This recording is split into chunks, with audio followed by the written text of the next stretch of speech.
Hey, what's going on, guys? Lewis here. So in my previous video, I was right. I knew it was a form of Geargia, and it was Karakuri Geargia that won YCS Rhode Island, and this is going to be the player name was Chris Leblanc. So Chris Leblanc was the player that won YCS Rhode Island, and he was playing Karakuri Geargia.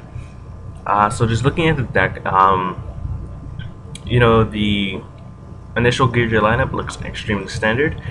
We have 3 Geargia armors, 3 Geargia accelerators, and 3 Geargia arsenals. Next, kind of interesting is the I believe it's Gigano MK2 or MK3, something like that.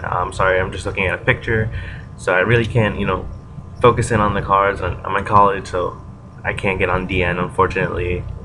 But I'm pretty sure that's what it is. And the reasoning for running those 2 cards is that its effect is when it's I believe it's that when it's summoned, you can target one like Geargia monster in your graveyard, level 4 lower, and special summon in defense mode. So you just summon it, and you go ahead and you bring out your arsenal, so you can sack arsenal to special summon another Geargia, or you can just get the armor, and you can leave the armor on the field and use its own effect to set it and just recycle.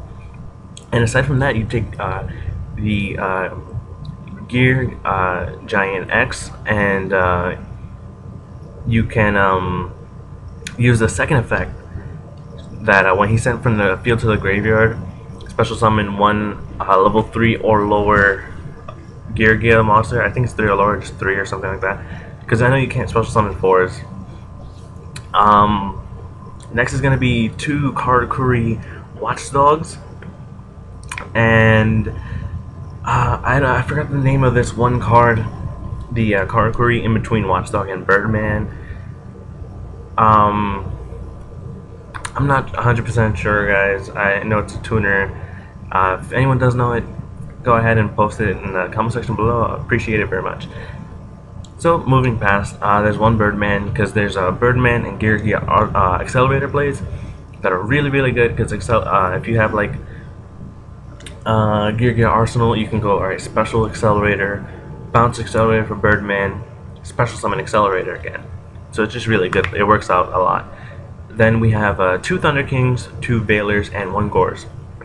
It's a very interesting deck profile, just going off of the monster spell and trap count, because it's 20-10-10. Something we haven't seen in a very long time. That's a very like old style of making decks. I haven't seen it in a really long time. So honestly, YCS Rhode Island has been one of the most interesting events to see, like how decks were constructed and what decks were played. It's really interesting if you guys pay attention to it. So just I'll have more deck profiles for you guys as they come along. But for the time being, let me just jump into spells. So spells is triple MST in the main, not the 2 in main one side, as we've been seeing usually. Then we have a Heavy Storm, Dark Hole, Monster Reborn, Book of Moon, Mind Control, Avarice, and then that one tech Forbidden Lance.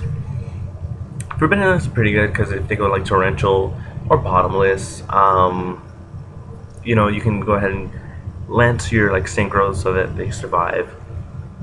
Next for the traps, we have 2 Bottomless, 2 Compulsory Evacuation Device, which I was saying was an amazing card back in my wind-up regional recap.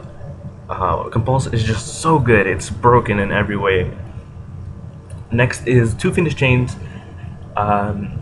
2 Solemn Warnings, 1 Starlight Road, and 1 Torrential.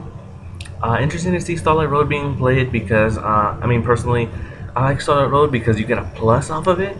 But then again, I really like Huge Revolution is over because it's so hard for your opponent to get over that. If they don't have Solemn Judgment, odds are they're kind of stuck.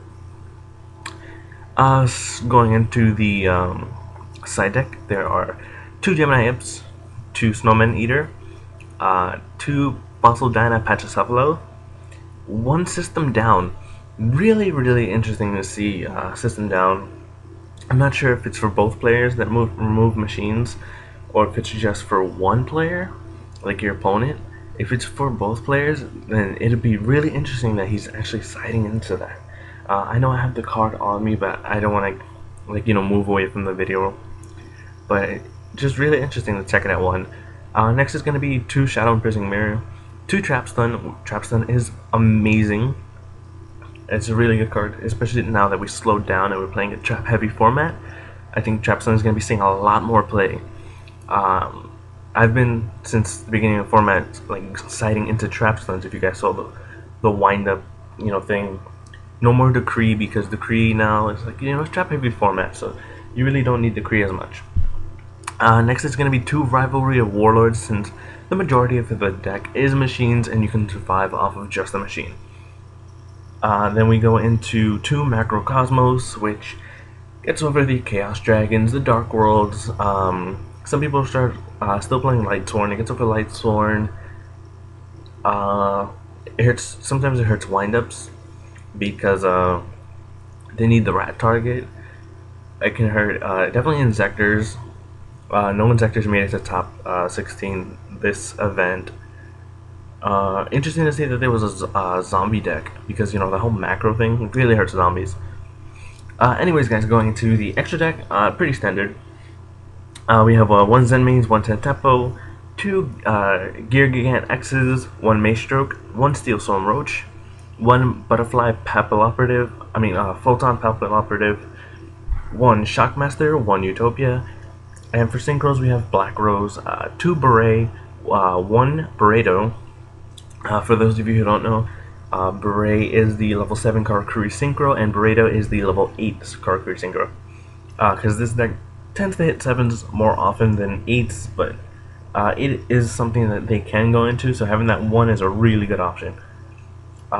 Next is 1 Stardust, primarily for, I would assume, for Starlight Road, and less of something more to go into. And finally is 1 Scrap Dragon. So that would that is the winning deck profile for YCS Rhode Island. This is Crystal Box Karakuri Geargia deck. I think it's a really interesting deck. It's a very sturdy build. It's interesting to see the double compulse, double Phoenix Chain main deck, and the 2 Gear Gigano MK2s. Those are really interesting cards, I would have to point out. And in terms of the side deck, just the 1 system down, and I guess the Rivalry of Warlords instead of the Gozen matches, really interesting. But let me know what you guys think of the video. Go ahead and like, comment, subscribe, and guys, please subscribe. I'm going to keep giving you guys more information about everything that comes out as it comes out and as I get my hands on it. So catch you guys later.